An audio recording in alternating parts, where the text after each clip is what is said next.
Welcome back to my YouTube channel. This is Jamal Chetty and we're here with the Jamal Chetty Show. Now, what we're going to get into is a little snippet of the documentary, What is a Woman? If you haven't seen it, you need to go and see it on the Daily Wire. I will have the link below. You can click on it. Definitely, it's something you gotta watch. Definitely recommend it. But let's watch and see what happens. Well, we talked to a lot of people for my film, What is a Woman, which is streaming now exclusively on the Daily Wire. And you go to whatiswoman.com and get signed up, and you can watch the film right now. Many of the conversations we had were unintentionally hilarious. Many were disturbing. Veering significantly over to the disturbing end of the spectrum is my interview with Dr. Michelle Forcier, who is, as you'll hear her proudly identify herself, a gender-affirming pediatrician and also an abortionist.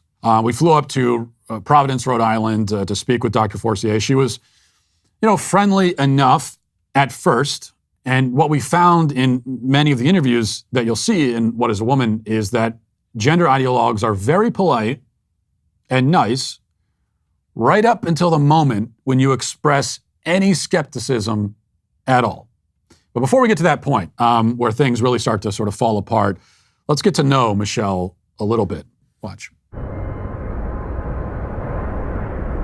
My name is Michelle Forcier, and I have a medical degree from University of Connecticut, residency, University of Utah Pediatrics, and I've worked for a number of different Planned Parenthoods for 20 years. I do advanced contraception and abortion, as well as gender hormones, and sort of looking at the whole sort of schema of gender, sex, and reproductive justice. So you've done a lot of work in this field. Could you just start by telling us? Sure. At what age can a child first begin to transition into another gender or identify themselves as a gender different from how they were born? Yeah.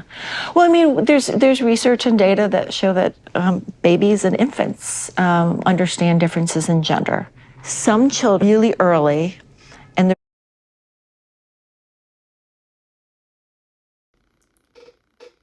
Did she just say,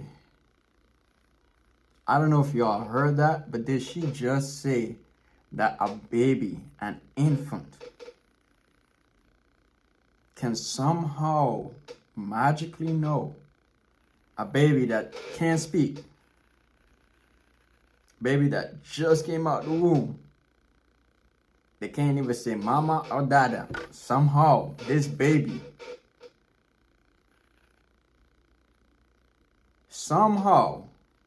this baby knows their gender. Somehow they know that even though they were born a male, they know that I was not supposed to be a male. I was supposed to be a female. Like, that's just the stupidity that is being propagated to the children. And parents are responsible for this kind of stuff. Parents, you are responsible for protecting your child from people like this, who is clearly brainwashed. And these people have degrees. These people have major in psychology, PhD, master's degree, and somehow this PhD, this intellect, this knowledge that they have learned, somehow kind of removed common sense. It kind of removed it completely. And this is what a lot of times having too much knowledge or having too much intellect does. It causes people to not see things for what it really is. This is mind-blowing. But let's continue. the reason why we say, oh, that's interesting or important is because they're figuring out their gender identity is not necessarily congruent with their sex assigned at birth. When the doctor sees the penis and says, this is a male, has the sex of male, that's an arbitrary distinction. Telling that family, based on that little penis, that your child is absolutely 100% male identified, no matter what else occurs in their life, that's not correct. So what is gender affirmation care? You're a big proponent of, if we walk through, a child is sitting down with you, is questioning their gender. What's the gender affirmation process? Affirmation means that as a pediatrician, as someone who says my job is to provide the best medical care for you, is I need to listen really carefully. And how I put it in words for kids so that they can understand it is, tell me your story. Where have you been in terms of your gender and your gender identity? Where are you right now? And more excitingly, where would you like to be in the future? Have you ever met a 4-year-old who believes in Santa Claus? Mm-hmm. So this is someone who believes that a fat man is traveling through the sky on a flying reindeer at lightning speed, coming down his chimney with presents. Yeah. Would you say that this is someone who maybe has a tenuous grasp on reality? They have an appropriate 4-year-old handle on the reality that's very real for them. Agreed. But Santa Claus is real for them, but Santa Claus is not actually real. Yeah, well, but Santa Claus does deliver their Christmas presents. Well, yeah, but he's not real, though. To that child, they are.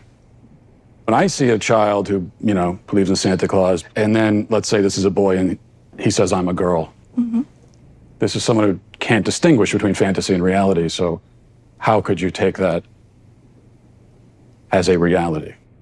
I would say that as a pediatrician and as a parent, I would... The first time you heard this tale online was also the first time you heard of a town named... Oh man, that is crazy. That is crazy. And it is, I just don't understand. Well, I kind of do understand,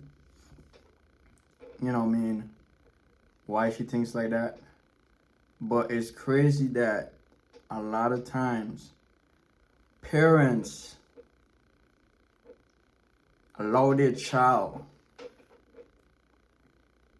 and they allow themselves as well, but they allow the child to be misled and misguided by people like this. It is, I'll tell you what it is. It is evil. And we gotta, and this is why I'm for pushing the truth out there, because a lot of people don't realize what's going on. Right? There's a lot of documentaries out there that needs to be seen, that needs to be heard. But this one by Matt Walsh, she's very funny. And he has kind of like a dry humor, but it's very eye-opening. So I want to say congratulations to Matt Walsh for that documentary. It was brilliant, it was funny, and it was well informed. And this was another video, another YouTube video on the Jamal Chetty Show. Thank you, and see you next time.